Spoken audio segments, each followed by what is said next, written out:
गाल हर काई। हिते तो साइंसी सौदा पिया थियनि, होॾे को कड़ियल हुजे पढ़ियलनि जो कमु न आहे। हितां जी ॻाल्हि हर काई। अभी त अनपढ़ियल आहियो, किथां पढ़ियो? असांखे इश्क समझाई, असांखे इश्क समझाई, ओ हितां जी ॻाल्हि हर काई। असांखे खुदा जी भी अकेलाई, ओ खुदा जी भी अकेलाई, असांखे इश्क समझाई, हितां जी ॻाल्हि समझाई, हितां जी ॻाल्हि हर काई। असांखे इश्क समझाई।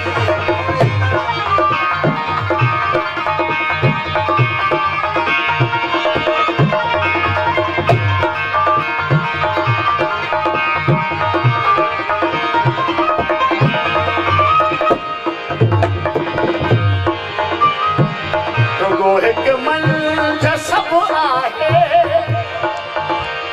साजन हम तुम एक, कहन सुनन को तो, अरे मन को मन से तो दिए, कभी मन तो मन न हो, पढ़ा दो सो शब्द। कभी ट्रांसलेट लतीफ कौन कही आहे, ॻाल्हि सादी आहे। जे सलीम जो हुलियो सराय किया बयान कंदो त कीअं कंदो, घाट किया तो कीअं कंदो, ॾाढी त अच्छी आहे न, हुन अच्छी ॾाढी लिखी आहे, कीअं चवंदो कारी आहे। रुगो मन, रुगो हिकु मन, रुगो हिकु मंझ सभु आहे, रुगो हिकु मंझ सभु आहे, सब में भी रुगो हिकु हकीकत मिजाज, मिजाज के वजूद आ, हकीकत ला वजूद आ। बंदो त खुदा जे हुजण जो दलील आहे कि ढॻीअ जी गवाही कोन हलंदी।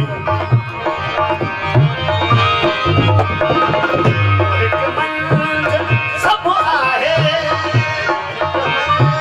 सभु आहे, ऐं सभ में भी हिकु आहे, ऐं सभ में भी इहा सभ मंझ हेकाई, ओ इहा सभ मंझ हेकाई, असांखे इश्क समझाई, ओ हितां जी ॻाल्हि हर काई। असांखे इश्क समझाई, ओ हितां जी ॻाल्हि हर काई।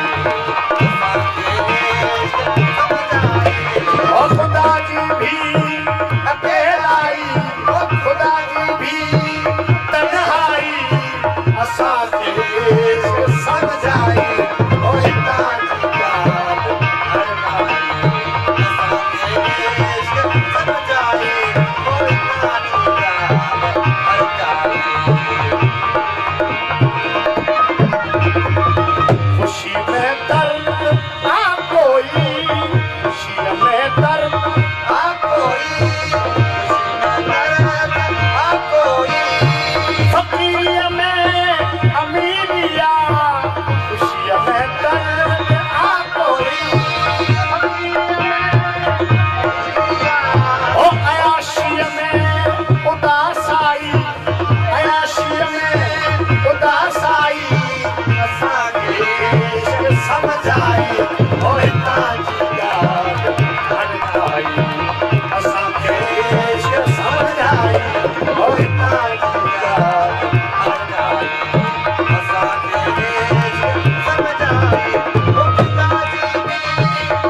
समझी गुलनि जी नाज़की समझी ऐं पत्थर जी खुदा ठाही गुलनि जी नाज़की समझी गुलनि जी नरम की समझी ऐं पत्थर जी गहराई और समंदर जी गहराई और सागर जी गहराई असांखे देश समझाए